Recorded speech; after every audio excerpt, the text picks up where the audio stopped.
Hey, Metal Maniacs, this is Lars from Manticora, and you're cranking it up on Dave Softee's Metal Meltdown on Metal Messiah Radio.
Are you ready, Metal Maniacs? Here we go. Please help me welcome back to Metal Messiah Radio, hailing from Copenhagen, Denmark. We are honored once again having returning to us to talk about the band's upcoming album, Mycelium, scheduled for release January 26th, 2024, through Denmark's Mighty Music from progressive power metal band and then some, Manticora frontman and founding member Lars F. Larsen, vocalist.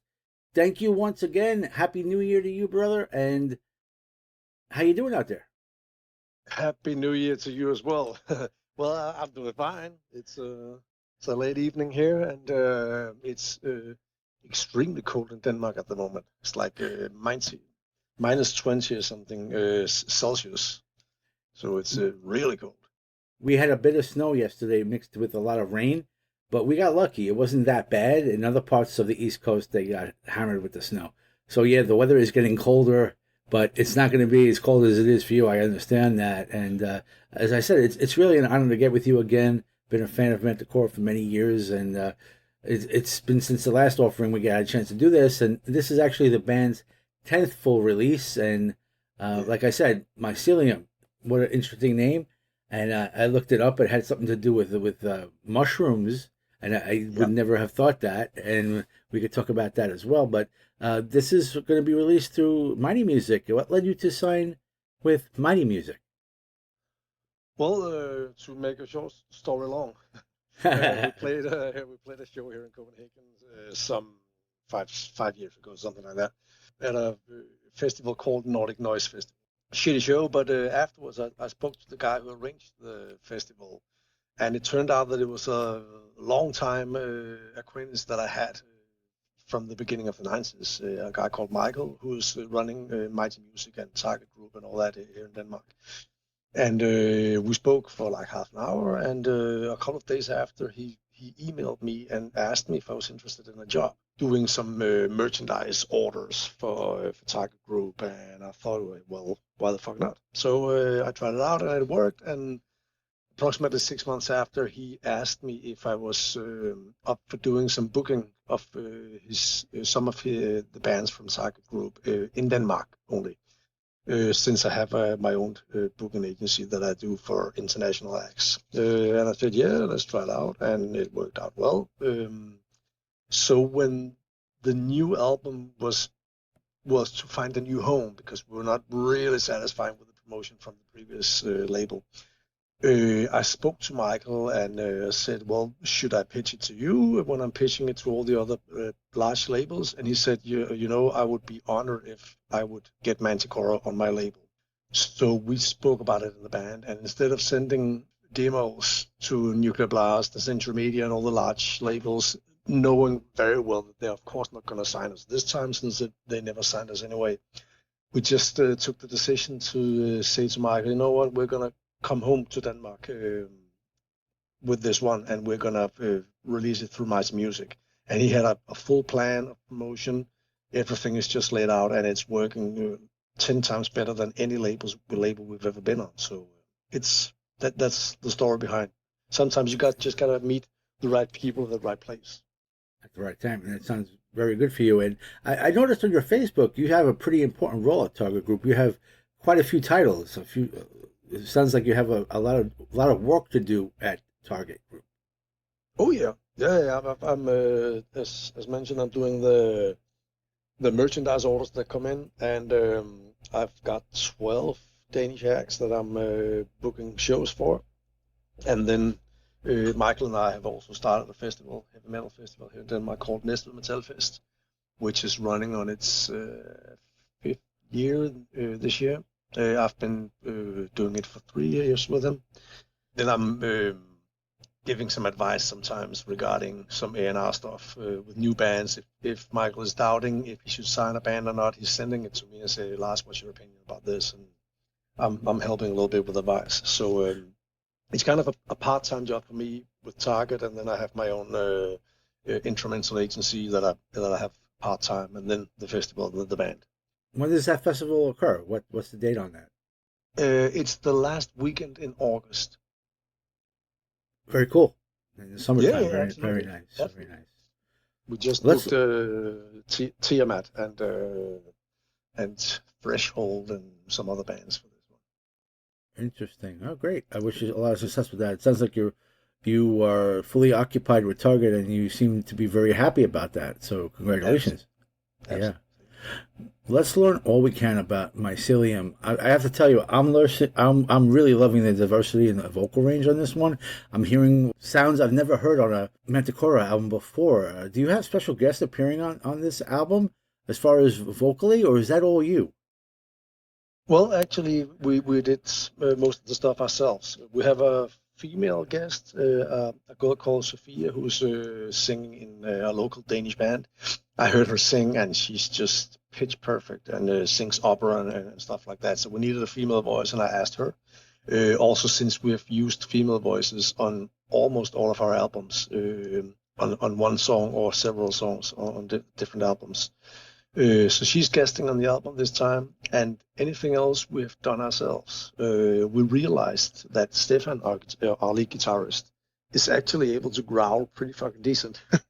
On the previous album, we had some guests growling and screaming and various stuff, but Stefan just showed that he could actually growl pretty decent. So we just thought, let's keep it in the family and do everything ourselves. So there's no guests other than the female vocals this time.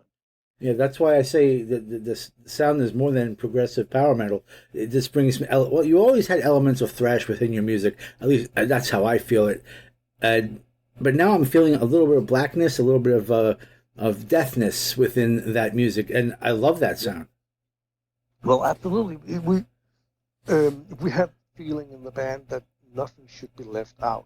We don't really like to be labeled. We don't like that people are giving other people labels like you have to be power metal, you have to be thrash, and you cannot go beyond these borders and limits, and you cannot cross over to something else because then our minds don't work. Well, that's not really my fucking problem. So if we want to incorporate a black metal riff or a death metal riff, we're going to do it. As long as the four guys in the band that are writing music now, as long as we feel satisfied, then anything goes. As long as it's got energy and it gives us that, the punch in the stomach where you think this is fucking good. Yeah, so, I'm really enjoying it. Anything goes, really. Yeah, you just mentioned the four members of the band. Let me just mention Kristian on guitars, you, of course, on vocals, Kasper on bass, and Stefan, that you just mentioned, on guitars and the harsher vocals. So my question is, what happened to your drummer on Mycelium? Where is the drummer? Who is the drummer? The drummer is not present. We've actually done it ourselves, programming everything. We had Lawrence Dinamarca doing the drums for the last two albums. And we spoke to him about developing music, blah, blah, blah, and he was interested. And the interest was just not there when we began writing music. We did a lot of demos. And on the last two albums, we have actually programmed the drums anyway for the demo. So we began programming drums like wanted it to eventually have Lawrence coming down and play the drums. And at some point, we realized that these drums actually sound quite good. So we began talking about maybe just doing it ourselves, since at that point Lawrence showed absolutely no interest in playing anything. And he's pretty busy with Scar Symmetry as well, where he's also playing. So instead of us trying to get a new drummer in, we have to learn 10 new songs, or actually it's only 9 songs, 9 new songs, and go into the studio, pay loads of money for him to record in the studio, and all these kinds of things.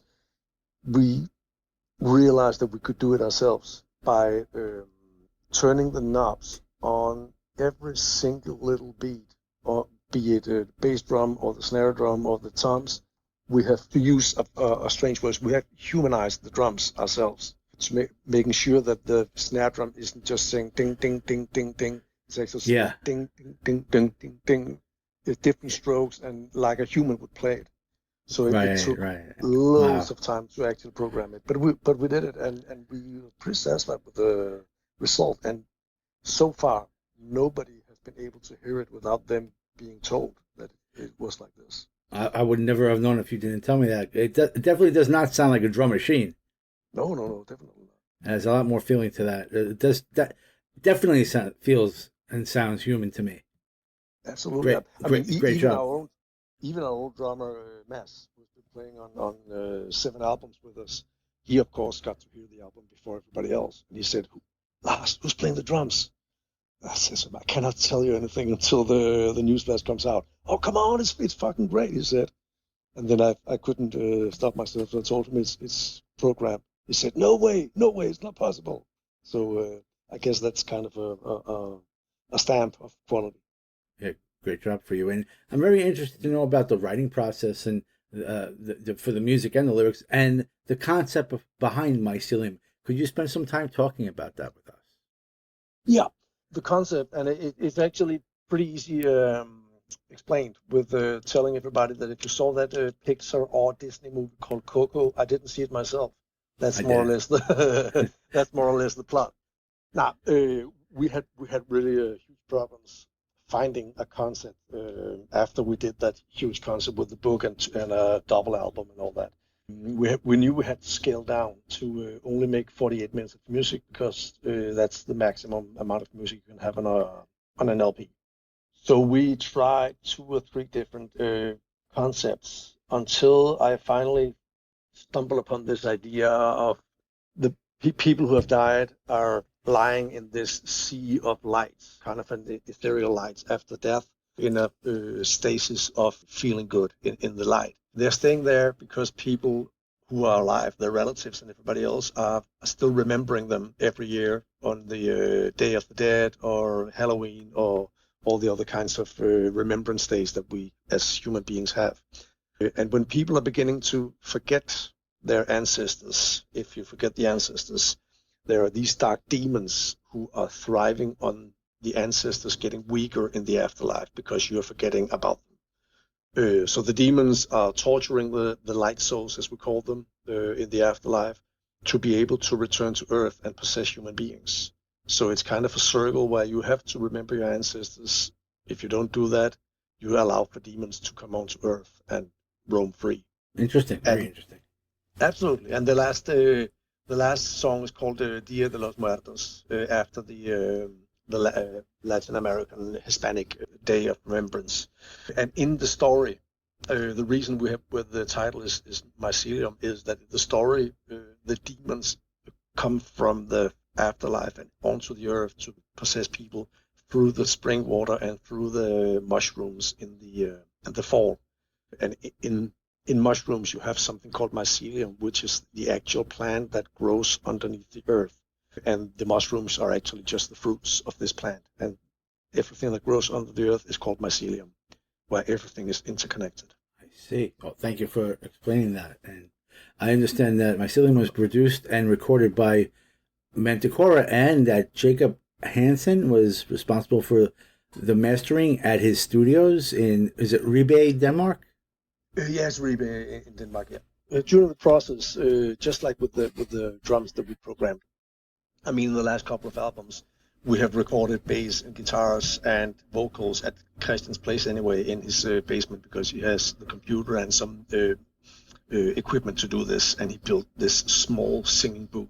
A couple of years ago, Kristian bought a big farm out in the country, and when buying this farm, there was this barn, a big one with stables for horses and stuff like that.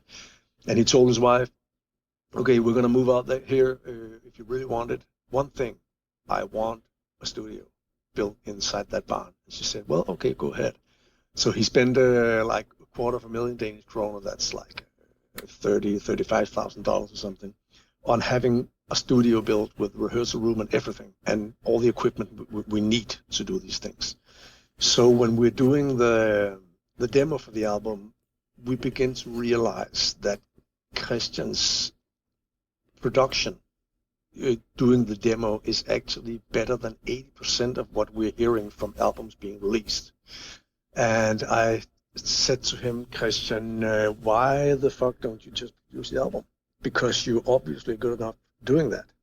We would save a lot of money. We would have control over everything, and we could of course, help and chime in and all that. And after some beers and a couple of gin and tonics, we simply agreed in the band that this was the way to approach things. Of course, he got a little bit of good advice from Jacob Hansen. And in the end, when we were finished with the mix and we all sat down and said, this is fucking awesome, now we just need the mastering. Kristian said, guys, this is where I have to give up. I don't know anything about mastering. We need to call Jacob and get him to put the final touches on. I called Jacob and he said, yeah, sure, send it over. And 1 week after we had the stuff. So it was like a really good marriage, but also a learning process. And according to several of the reviews I've gotten and the interviews I've done, people are telling us that this is the best sounding Manticora album ever. So I guess Kristian actually did something good. Yeah, I'd have to agree with that. Like I said, I'm hearing sounds I've never heard on Manticora before, and I'm enjoying it. I really am happy that you went this direction. I love it. Yeah, thank you. We're going to continue with that, I think. That's going to be awesome. I appreciate that. Definitely look forward to hearing the future of Manticora, of course. And I also enjoy your artwork. Could you please inform us who created the artwork for the new Manticora singles as well as for the Mycelium CD cover? See, that's another do-it-yourself process. Wow. Yeah, it is. We did everything ourselves. We looked at a chat bot, Kristian and I heard something about somebody else doing this by themselves, and I told Kristian, well, it's obviously we can do it ourselves if we care to study how. Study well how things are being done by other people. And he checked things out and began sending some pictures. And I said, can you give me a crash course? He gave me a crash course, and we began developing these things, me at my place, him and at his place, sending ideas to each other and sending pictures to each other. And suddenly we just began seeing stuff that we knew wouldn't be possible to get for less than $10,000 or something like that, because we have one picture per song, and we could get this more or less for free. You know, you had to buy a prescription and all that, and you're spending a lot of time doing these things.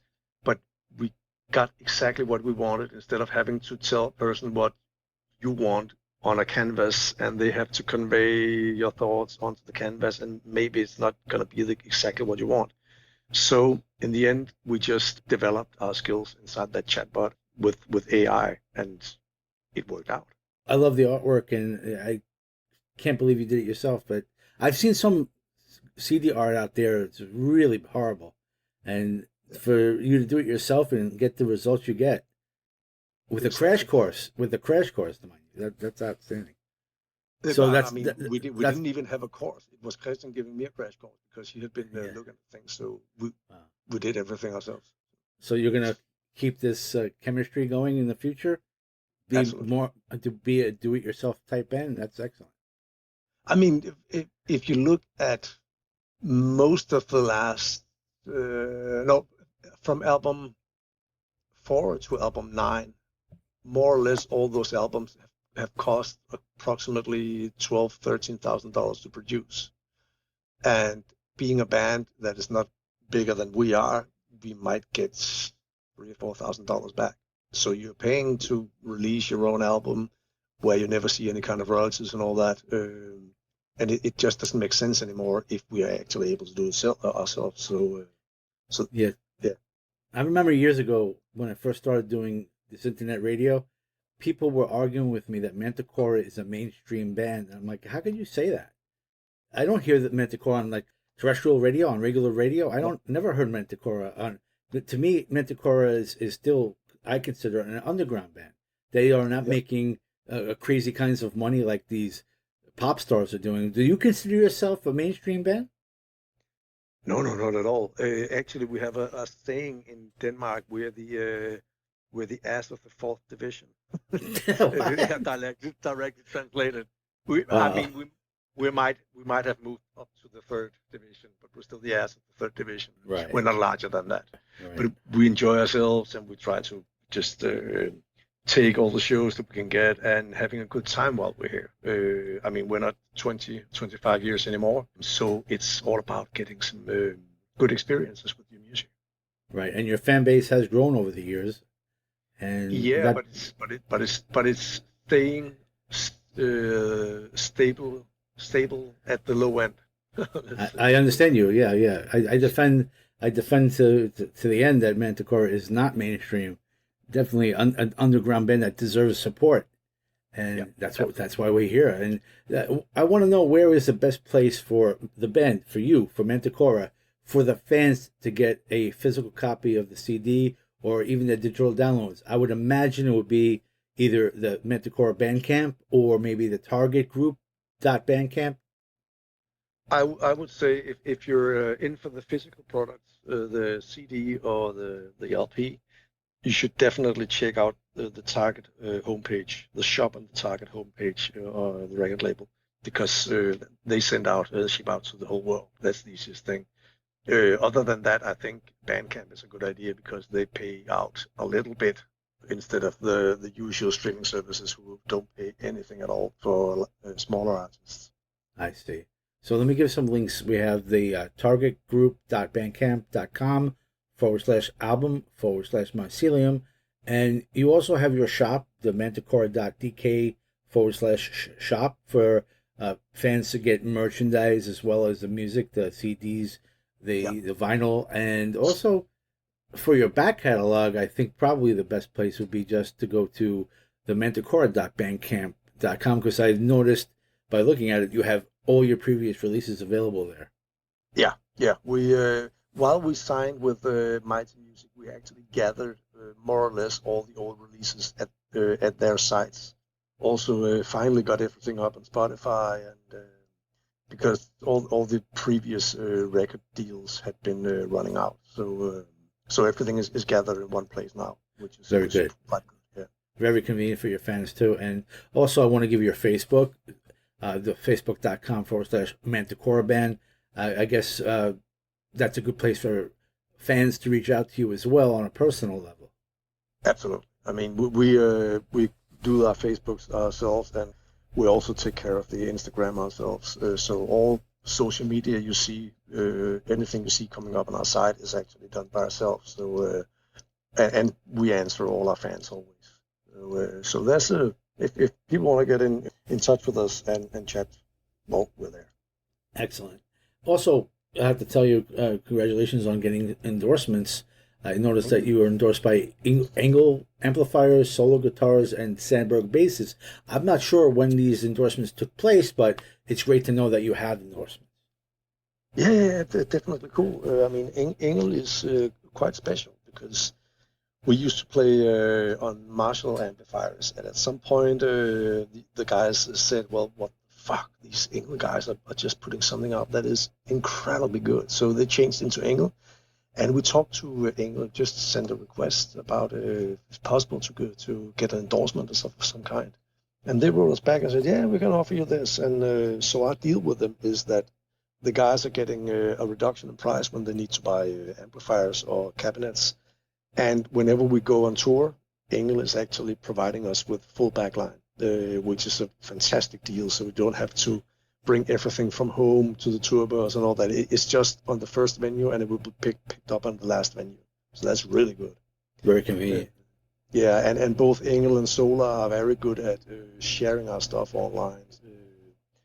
Really nice guys at both labels. Sandberg is a little bit kind of an old school company, so they're not that much present on online. But Kasper's still having a good deal with his basses. So yeah, that's quite satisfying. Great to know that. And let's talk about your videos. I've seen an official music video for Beast of the Fall and a lyric video for Necropolitans. Yep. What can we learn about these videos? Is this also a do-it-yourself process, or who has been involved in your videos as far as editing, directing, or creating? You hit the hammer on the nail when you said do it yourself. Yeah. Once again, we on the last album we used a guy called Kasper, one of my friends from football actually. He did some video production, and it ended up costing us I think a couple of $1,000 or something like that, which was quite good. Not that expensive for a video. But in the recent times with the new cameras in the telephones, it's completely ridiculous to spend all this money on somebody coming along with a camera that really can't do much more than what a camera in an iPhone can do. So we have recorded everything ourselves. We wrote the story ourselves and edited the whole video ourselves as well, including all the extra stuff that is put on, the filters and everything.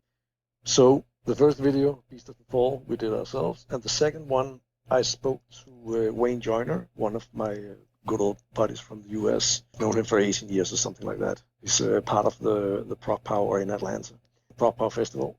And he's been doing stuff for Dream Theater and loads of other bands. So I asked him if he was ready to do a lyric video for us. And he said, yeah, send some ideas and the lyrics.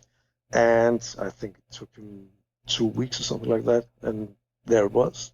Perfect, almost from the beginning. So that's pretty good. Very cool. Now we've released a third video, actually. Yeah, that's actually for the title track, Mycelium. Oh, okay. I didn't realize that. Okay, thank you for letting me know. Oh, it just got out here. And once again, we did everything ourselves, the recording, the editing, and everything. And quite strange to running around in a graveyard in the central Copenhagen with some demon mask on and pretending to be a demon. And suddenly people are coming by with baby strollers and shit like that. You can see them coming towards us, and then you see they suddenly turn to the left instead of going towards you because you're standing there with a demon mask on. It's so strange. It sounds like fun. Is that made with AI stuff, or how do you manage that? No, that's we've recorded on our phones and simply just editing and using various filters and I mean a normal video production, more or less. I see. It sounds very interesting. I have not seen it, but I'm looking forward to seeing it. Well, it's kind of a now you heard the album, I guess. So kind of a song that's mixing the Danish band Volab with the US band Nevermore, more or less. So, yeah, very cool. Strange title track. Very cool. Very cool. Thanks for that information. And let's talk about your upcoming CD release party. That is going to be, the release is the 26th, and that Friday is your Mycelium release party. And I'm not sure where that's going to be located, but I know that you have that coming up, as well as your Metalize Tour 2024. So let's talk about that. Yeah, we haven't done a release party for the last 2 or 3 albums because some of them were released under the Corona restrictions, so we couldn't do it there. And for the other ones, we didn't have just didn't have the guts to do a release party or the feeling of this is going to be good. But on this one, since Michael from Mighty Music Target Group is actually owning a bar inside of Copenhagen called Zeppelin Bar, I asked him, why the fuck don't we do a release party at your bar? And he said, you'll be my guest. So we sat down and did a small brainstorm and invited a lot of people, and we're going to have a good night, just both with the present members of the band and old members of the bands that are going to be there as well. And then all the fans who want to join. I mean, if you want to join from the US, you're welcome to do that. It's just going to cost you a shitload of money. Right. But we're going to have some beers, and we're going to listen to the whole new album. And it's a chance for the fans to actually be close to us and just talk to us like regular people instead of only seeing us on the stage. So it's going to be quite an intimate thing. Like a meet and greet type of situation. Yeah, completely. You can have a cheer with the guitarist or the lead singer or whatever you want and ask anything. It's going to be quite good and cozy. And then we're going to begin the Metalize Tour the week after, which is 5 weekends in a row in Denmark, where we play most of Denmark. And after that, we have some shows in Germany. We just had a show with Blind Guardian announced.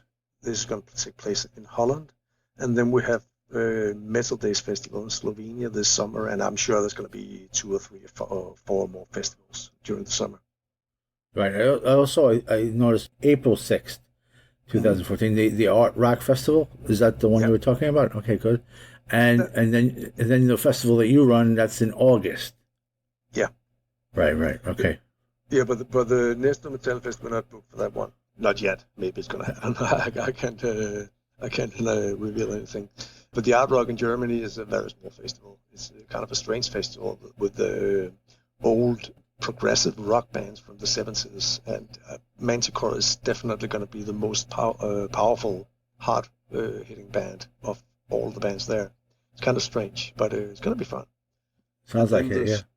Absolutely. And then the show with Blind Guardian in Holland, that's going to be cool. Like 1,500 people or something. And I know from talking to you the last time, you have produced music from other bands, and I noticed recently on the Metal Archives that Raintime is actually back together. They had left doing metal and they wanted to become rock stars, and they're active again. I don't know if they'll be putting out any music, and I know you were telling me you were recently in Italy, so I was thinking, is it possible that you will be producing music from Raintime again? Is that something that could possibly happen? That would be sweet. That would be a sweet coincidence. Now, the explanation for me being in Italy for Christmas is that my wife is Italian, so we spend every year Christmas in Italy, actually, with her family. So there that's you the there. No, I haven't talked to the Raintime guys for ages, since they were not on the instrumental agency anymore. I see. I see them on Facebook and they see me on Facebook, but we're not really talking to each other on a regular basis. But maybe they'll listen to this program. They can just send me the stuff and then I can check it out. Yeah, well, let's wish it was that easy, right? But will you be? Exactly. Do you have any plans on producing any other bands' music as far as what you have done in the past? Do you have any plans to do that in the near future? Yeah, well, I'm not really producing music. I'm just the manager, the agent who finds shows for them and find the band's labels and all that. But recently we had a new release that was in December with a US band from New Jersey called Everdawn, and you really need to check those guys out. It sounds like a mix between Halloween, Stratovarius, and ABBA. It's a female front band. Everdawn? Like Everdawn, yeah. Sounds like Hollywood metal. Really, really, really great music. Released on Frontiers Records. So I can recommend those guys. Okay, I'll check it out. And at this time, Lars, is there anything that you would like to say to your fans that are tuning in? Yeah, guys, since this program is located in the Big Apple, I just want to tell you that 1.5 years ago, I was in New York again for the 4th time within 10 years. And my God, that place has become expensive to visit. Kind of completely crazy prices. It didn't help that we actually lived in a hotel in the business district. And also, I also visited Las Vegas this October, and that place was also ridiculously expensive.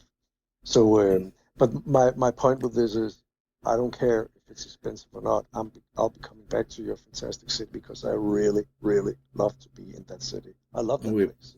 We appreciate that. But yeah, ever since COVID, everything is through the roof. Everything is through the roof. I'd imagine it's that way around the world, not just here, but I guess it's really bad here compared to where you've been. I mean, the difference was just that here it's always been expensive. I mean, Denmark is an incredibly expensive country. But just 10 years ago when I was in New York the first time, I was wondering how come it was so cheap over there. That you could buy everything for like a third or half the price of Denmark. Now the prices in New York are actually above Denmark.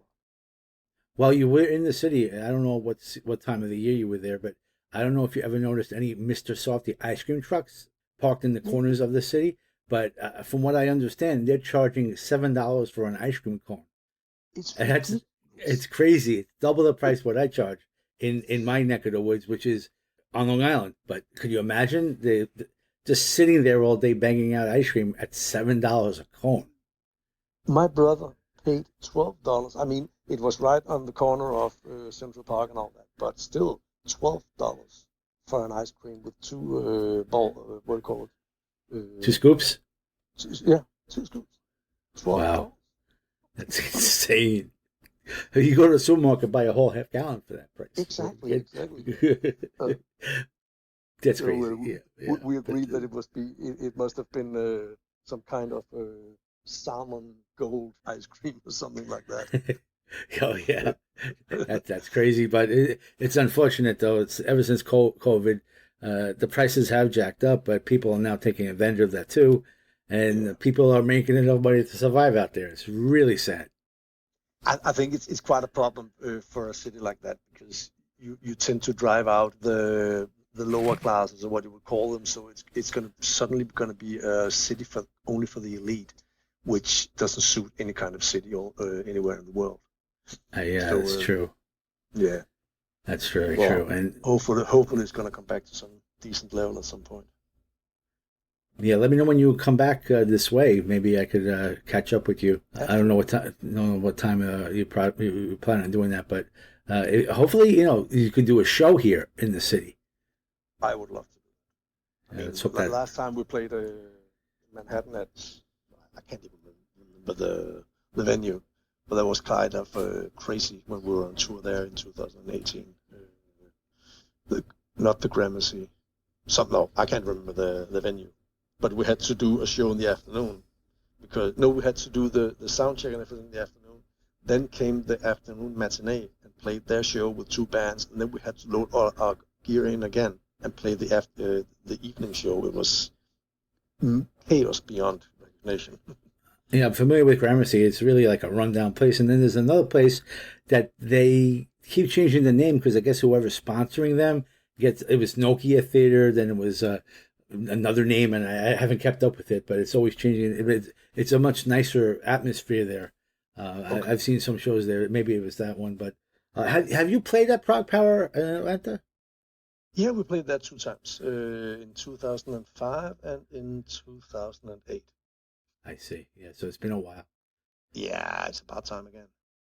Yeah, you mentioned Scar Symmetry, I believe, and they played there at one time too. Because I always felt that they're known as melodic death, but I if you take away the harsher vocal, they're definitely a progressive power metal band. It's that harsher vocal that makes them melodic death, and it makes Manticora could be melodic death as well if you wanted. But like you said, you don't want to have these titles. You just want to do what you're doing, and that's perfect. Just make your music the way you want to. I enjoy the harsher vocal with your sound, and it's like I said, you always had that thrashiness. I never considered you really a progressive power metal. I consider you a power thrash, which is the best of everything to me. Yeah, I couldn't agree more. I mean, we have more power and thrash than we have prog, so we kind of like to call ourselves prog power thrash, but it's hard to label because people say, what the fuck's that?